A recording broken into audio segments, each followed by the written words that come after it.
시청자와 함께하는 시민데스크. 일부 학생과 학부모로 인해 교권뿐 아니라 선량한 학생의 학습권까지 위태로운 상황입니다. 정상적인 사회를 희망하는 국민 성토가 쏟아지는 가운데 오늘 시청자 비평 리뷰 Y 시간, 21세기 교육 현장을 살핀 YTN 보도를 살펴봅니다. 국회 현장을 취재 중인 윤소정 영상기자와 함께 오늘 에필로그 Y 채워봅니다. 365일 바쁘게 돌아가는 국회 취재 일상은 어떤지 잠시 후에 확인해 보시죠.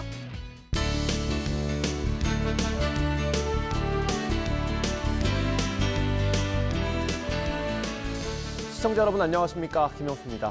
뉴스에 나오는 어려운 시사 용어를 알기 쉽게 설명해주는 YTN 프로그램 뉴스 말모이가 올해 상반기 바른 방송 언어 특별상을 수상했습니다. 방송통신심의위원회는 어려운 언어의 기원과 그 쓰임을 알기 쉽게 설명해주는 우리말 길잡이라고 높게 평가했습니다. 국내뿐 아니라 재외동포 시청자에게도 큰 도움이 됐다고 합니다. 해외 한글 학교 등에 쓰일 만한 교재로서 그 역할을 톡톡히 해냈다고 합니다. YTN 홈페이지와 유튜브 채널에서 보실 수 있습니다. 유용한 정보가 많습니다. 꼭 찾아서 시청해 보시기를 권유해드립니다. 그럼 이번 주 시민데스크는 시청자 비평 리뷰 Y로 시작하겠습니다.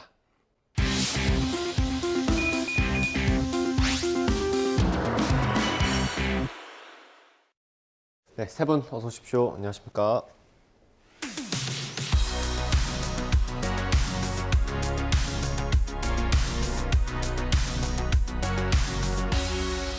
네, 시청자 비평 리뷰 Y 시작하겠습니다. 먼저 김지연 시청자 평가원이 가져오신 오늘의 주제부터 들어봅니다. 스승의 은혜는 하늘 같다고 하죠. 그런데 심각한 폭행, 입에 담기조차 어려운 성희롱, 시와 때를 가리지 않는 학부모의 갑질 민원 등 교원이 가르칠 권리를 보호받지 못하고 있다는 요즘의 보도를 보면 이게 정말 대한민국 교실의 현주소가 맞나 싶습니다. 오늘 리뷰 Y에서는 교권 보호를 YTN이 어떻게 다루고 있는지 짚어보고 본 문제를 해결하기 위해 언론이 주목해야 할 중요 지점은 무엇일지 살펴보겠습니다. 얼마 전 학교에서 정말 안타까운 일이 있었습니다. 그 일을 계기로 좀 교육계에 불만이 많이 터져나오고 있고요. 두 분 다 이제 교육계에 계시니까 아무래도 좀 공감이 많이 되실 것 같아요. 어떻습니까? 네, 그렇습니다. 제가 대학 입시를 준비할 때 그 교대 입학 경쟁률이 높아지는 추세였거든요. 그런데 올해 그 대입 정시 모집에서 교대 10곳 그리고 대학 3곳의 초등교육과 그 정시 모집은 평균 경쟁률이 2.0대 1로 최근 5년 새 가장 낮은 것으로 나타났습니다. 교대 초등교육과 경쟁률 최근 5년 새 가장 낮아라는 그 YTN 보도를 보면은요, 정시에서 수험생이 최대 3곳까지 입시 원서를 넣을 수 있다는 점을 고려하면 사실상 미달인 곳도 있다고 합니다.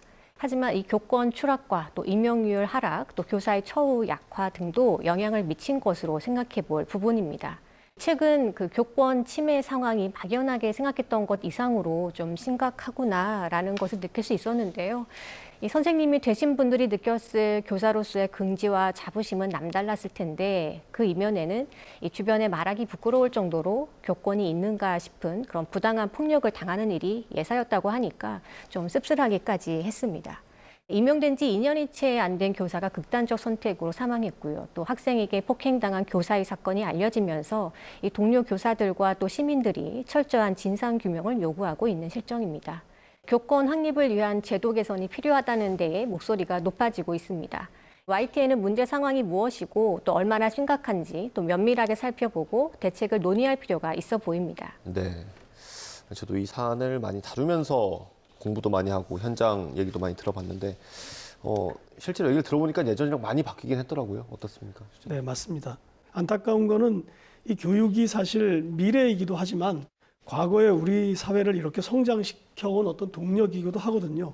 어떤 면에서는 세계가 부러워하는 그런 한국 교육인데 이게 안에서는 이렇게 멍들어 있었다는 거, 이것을 다 같이 이제 알게 됐고 그것이 민낯이 드러났다 이렇게 볼 수 있는데 공적 기능인 이 교육을 담당하는 선생님들이 사명감을 가지고 이 교육에 전념할 수 있도록 교권을 확립하는 거 굉장히 중요해졌고 또 안타까운 거는 이게 교사들이 자기 책임감 때문인지 이게 어떤 그 호소를 할 수 있는 곳조차 없다.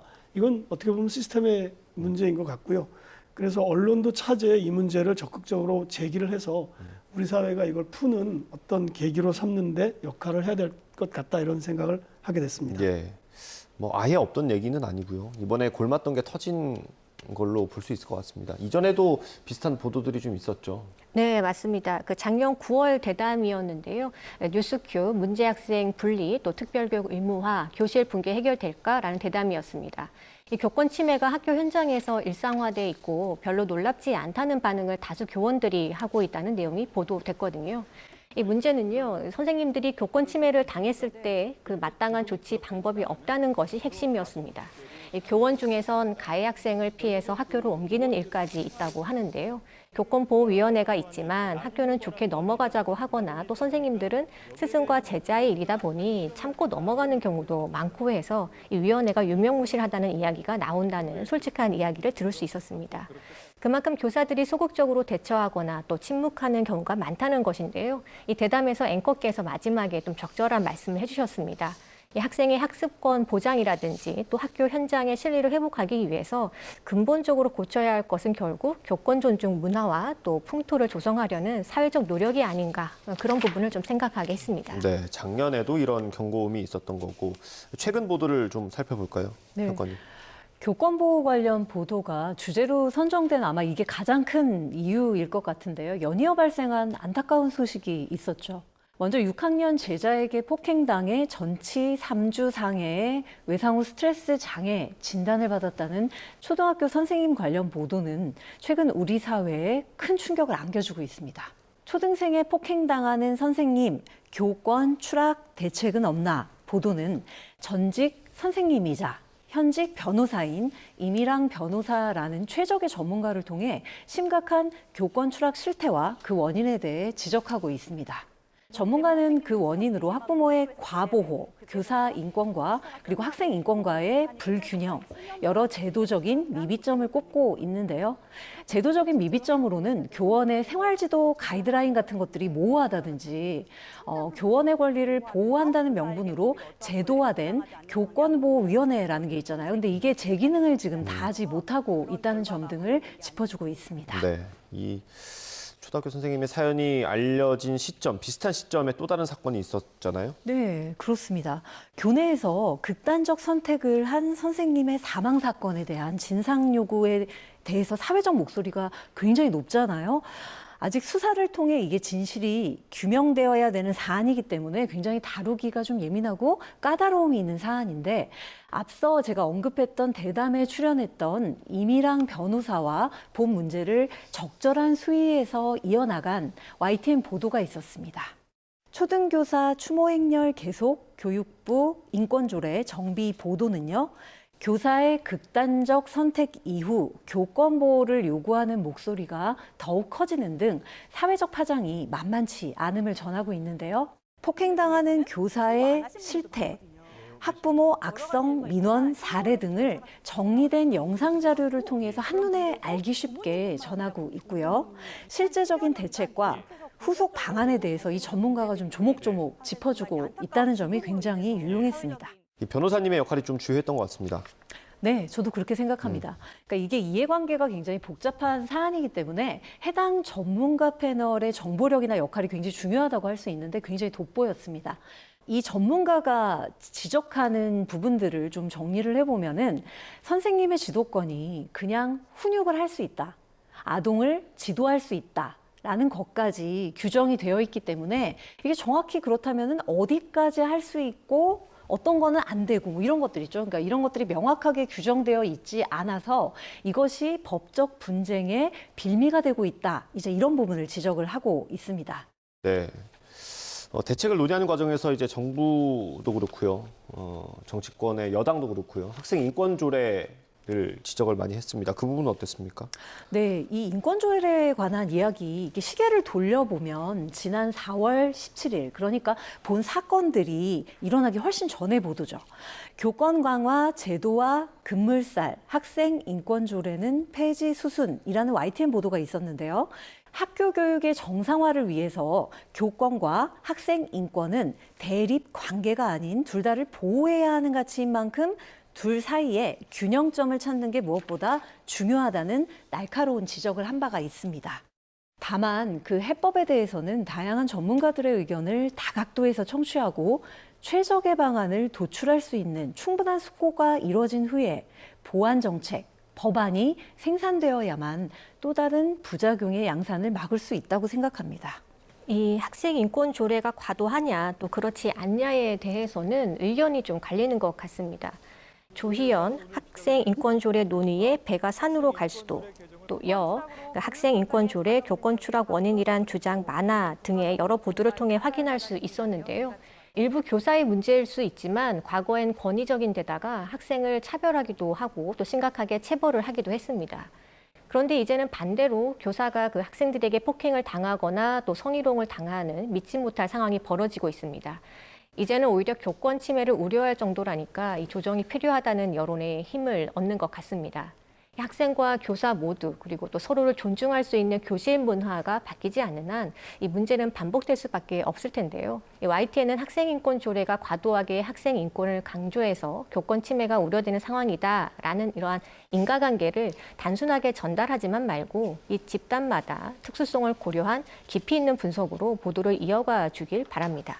네, 이게 뭐 조례, 정책, 제도 이런 것들은 좀 취재를 구체적으로 할 필요가 있을 것 같아요. 어떻습니까? 네, 저 동감합니다. 그러니까 교사의 정당한 지도 행위에 대해서는 아동학대 면책법이 적용되어야 한다는 그래서 논의가 이제 펼쳐지고 있는데요. 또 이런 논의가 있는가 하면은 학생 인권에 무게추가 실려 있는 학생 인권 조례를 형평에 맞게 손봐야 한다는 입법 관련 다양한 주장들이 나오고 있습니다. 학부모 악성 민원의 폭행까지 교권 보호 어떻게 보도는 한국교원단체 총연합회 회장과의 대담 속에서 도대체 왜 심각한 교권 침해가 발생하는지 짚어보고 있는데요. 관련 대담 내용 속에서 아동학대 면책법 도입의 필요성, 학생 인권조례의 문제점을 언급하는 부분이 나옵니다. 그러나 일각에서는 교권과 학생 인권이 시소 게임이 되어선 안 된다. 즉, 교권과 학생 인권이 마치 서로 상충이 되는 것처럼 받아들여져서도 곤란하다는 지적도 적지가 않습니다. 학생 인권 조례의 어떤 부분이 지나치다고 평가하는지, 또 이를 완화했을 때 그렇다면 기대되는 효과가 무엇일지 구체적인 설명이 없어서 좀 아쉬웠습니다. 또 아동학대 면책법의 주요 내용이 대체 무엇이고 이 법안에 대한 우려의 목소리도 있는 만큼 이게 부작용은 정말 없는 것인지 꼼꼼히 짚어보고 질문하는 대담 구성이 다소 아쉬웠습니다. 현재 교원지위 향상법, 아동학대 면책법, 학생 인권조례 등 다양한 법령들을 도입하고 또 기존에 있던 것들은 손봐야 한다는 목소리들이 나오고 있습니다.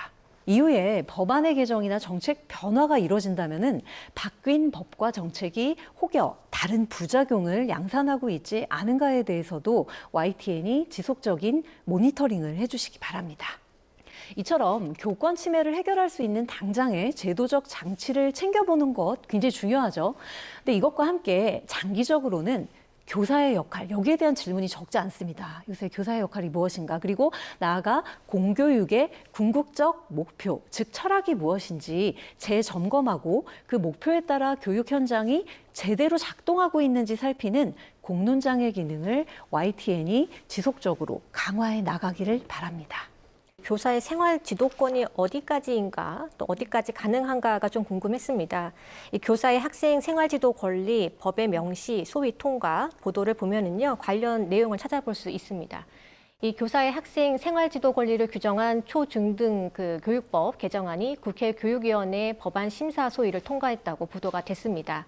이 학교 장과 또 교원은 학생의 인권을 보호하고 또 교원의 교육 활동을 위해 필요한 경우 법령과 학칙으로 정하는 바에 따라 학생을 지도할 수 있다는 것, 그리고 학생은 교직원이나 다른 학생의 인권을 침해하면 안 된다라는 조항을 신설했다고 단신으로 다뤘습니다.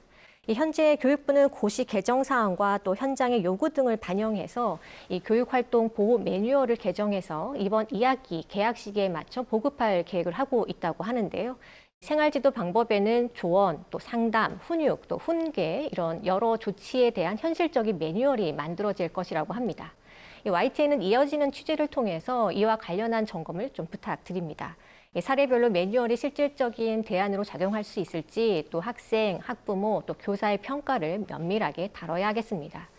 법률로 권리를 보장하게 된 만큼 긍정적으로 기대해야 할 점도 있을 것이고요. 또 대신 보완해야 할 점이 무엇인지 공론화하는 것도 필요하다 하겠습니다.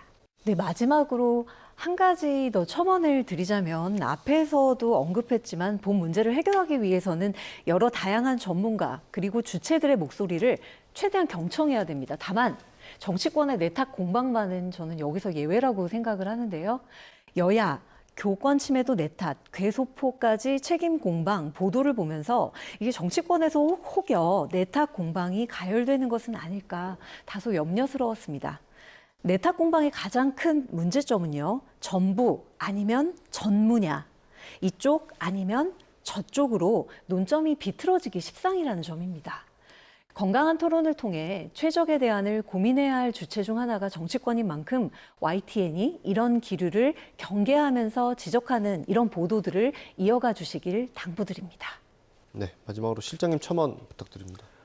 네, 저는 자칫 이 문제가 여당, 야당 그리고 뭐 A안, B안 서로 대립적으로 흘러가지 않도록 해야 된다 이런 생각을 하게 됐는데요.